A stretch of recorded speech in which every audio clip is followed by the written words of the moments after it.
Start करते हैं androecium. Androecium ये यूनिट होता है, मतलब बहुत सारे पुंकेसरों को एक साथ हम एंड्रोसियम कहते हैं, पुमन कहते हैं। इसके दो भाग होते हैं, एंथर और फिलामेंट, परागकोश और पुतंतु। प्रत्येक परागकोश में दो पालियां होती हैं। इसका सेक्शन काटने पर जो दो पालियां होती हैं, इनमें इस सेक्शन काटने पर हमें प्रकोष्ठ दिखते हैं इस तरह से, जिसे चैम्बर्स कहते हैं, और दो पालियों में चार होती हैं। प्रत्येक प्रकोष्ठ को हम लघु बीजाणुधानी कहते हैं, माइक्रोस्पोरेंजियम। इन्हीं लघु बीजाणुधानी में लघु बीजाणु का निर्माण होता है, इसे हम परागण कहते हैं। बात करें लघु बीजाणुधानी में जो चैम्बर होते हैं उनको देखने पर एक इस तरह की इनकी संरचना होती है। तो परागकोश में बहुत सारे कोशिकाएं होती हैं, जिनमें एक ऐसी कोशिका होती है जिसे हम अधोस्तरी कोशिका कहते हैं। ये आकार में बड़ी हो जाती है और प्रसूषी कोशिका बनाती है, जिसे हम आर्कियोस्पोरियल सेल्स कहते हैं। अधोस्तरी कोशिका पुनः दो बार मतलब दो कोशिकाओं में विभाजित हो जाती है, जिसे हम प्राथमिक द्वितीय कोशिका या भित्ति कोशिका पैरेंटल सेल्स कहते हैं। साथ ही साथ जो दूसरी कोशिका बनाती है उसे हम प्राथमिक लघु बीजाणु कोशिका कहते हैं, प्राइमरी माइक्रोस्पोरोजिनस सेल कहते हैं। प्राथमिक द्वितीय कोशिका लगातार क्या होती है, एक से विभाजित होकर दो, दो से विभाजित होकर तीन, तीन से चार, चार से आठ, आठ से 16 कोशिकाओं का समूह बना लेती है। जब बहुत सारी कोशिकाएं बन जाते हैं तो ये कई हम बोल सकते हैं कई सारे स्तरों से विभाजित हो जाती है, जिसे हम प्राथमिक द्वितीय कोशिका कहते हैं। ये पुनः 3 लेयर में हमें दिखाई देती है, 3 स्तर में बने होते हैं। सबसे बाहर वाले को हम एपिडर्मिस, जो क्या करता है, प्रोटेक्ट करता है। साथ ही साथ सेंटर वाला मिडिल लेयर, जो 1 से 3 लेयर इसमें से क्या हो जाते हैं, नष्ट हो जाते हैं, जो परागकण को पोषण प्रदान करते हैं। तीसरी आती है टैपिटम। सबसे अंदर की ओर जो स्तर होता है उसे टैपिटम कहते हैं। टैपिटम को ये भी क्या होती है, नष्ट होकर के पोषण प्रदान करती है।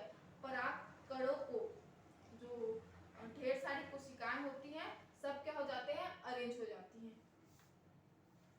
बात करें यहाँ प्राथमिक बीजाणु की, तो प्राथमिक बीजाणु कोशिका इसमें क्या होती है, अर्धसूत्री विभाजन होती है। क्या होगा, इसके अंदर अर्धसूत्री विभाजन होता है और इसमें जो ढेर सारे परागकण का निर्माण होता है। साथ ही साथ अर्धसूत्री विभाजन होने पर 4 सेल, 4 से 8, 8 से 16 कोशिकाएं बना लेती हैं। पहले प्राथमिक पुंजीयुडुधन कोशिकाओं में, या हम बोल सकते हैं लघु बीजाणु कोशिकाओं में समसूत्री विभाजन होता है, जिससे लघु बीजाणु या मातृ कोशिका कहते हैं। इनमें अर्धसूत्री विभाजन से 4 बनेगी, जो पुनः विभाजित होकर ढेर सारे परागकणों का निर्माण करेगी, जिसे हम बीजाणुधानी कहते हैं। जब परागकण पूरी तरह से बन जाता है, क्या होगा, जब परागकण पूरी तरह से बन जाएगा तब यह फटेगा। जो ये पुष्प के साइड पे होती है ना, वो पूरा परिपक्व हो जाने पर फटेगी और परागकण निकलकर जो पुष्प के जयांग के वर्तिकाग्र पर आ जाती हैं।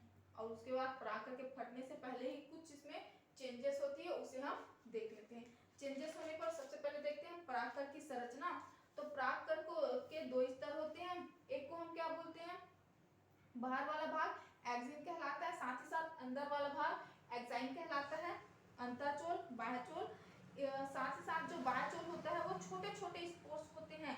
जब परागकण क्या होती है, वर्तिकाग्र पर पहुंचते हैं तो एक नलिका बनाती है, जिसे हम जनन छिद्र कहते हैं।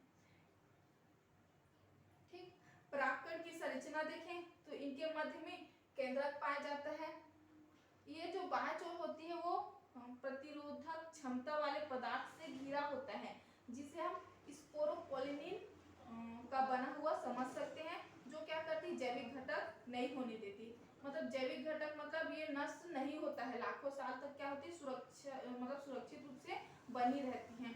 इसमें जो अंतःचोल होता है वो क्या होती है, आपकी सेल्यूलोज की बनी होती है। साथ ही साथ परागकोश परागकण से निकलने के पूर्व इनमें क्या होता है, केंद्रक विभाजन होता है। केंद्रक विभाजित होकर एक जो बड़ा इसमें विभाजन होने पर केंद्रक विभाजित होकर 2 रूप होती है। एक बड़ा वाला भाग वेजिटेटिव न्यूक्लियस कहलाता है, वही छोटा वाला भाग जर्मिनेटिव न्यूक्लियस कहलाता है। इस कंडीशन में जब परागकोश के दो केंद्रक हैं, परागकोश परागकण से बाहर निकलता है पराग नली के द्वारा और बीजांड में पहुंचकर भ्रूण का निर्माण करती है। ये परागकण जिसमें क्या होते हैं, दो केंद्रक होते हैं, इनके साथ साथ इनमें कुछ और प्रेजेंट होते हैं, जैसे पुष्प के वर्तिकाग्र पे पहुंचने पर पराग नलिक बनाते हैं और उसके अंदर जो जनन केंद्रक होता है, जनन केंद्रक डिवाइड होकर दो न्यूक्लियस बनाती है। एक क्या करेगा, जिसमें से एक नष्ट हो जाता है और एक दूसरा जो नर युग्मक कहते हैं, वो परागकण के अंदर दो नर युग्मक एक नली के द्वारा बीजांड में प्रवेश करते हैं।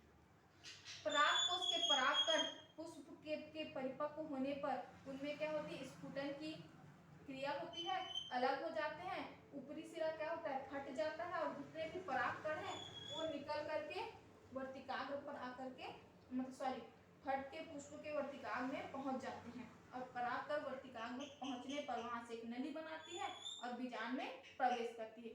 प्रवेश करने के बाद नर युग्मक मादा युग्मक के साथ फ्यूज करेगा और भ्रूण बनाता है।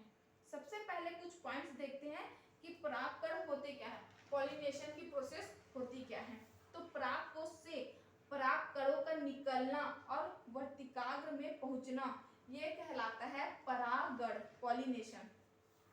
इसके टाइप्स की बात करें तो ये टू टाइप्स के होते हैं, एक तो सेल्फ पॉलिनेशन होती है और दूसरी क्रॉस पॉलिनेशन, स्वपरागण और परपरागण।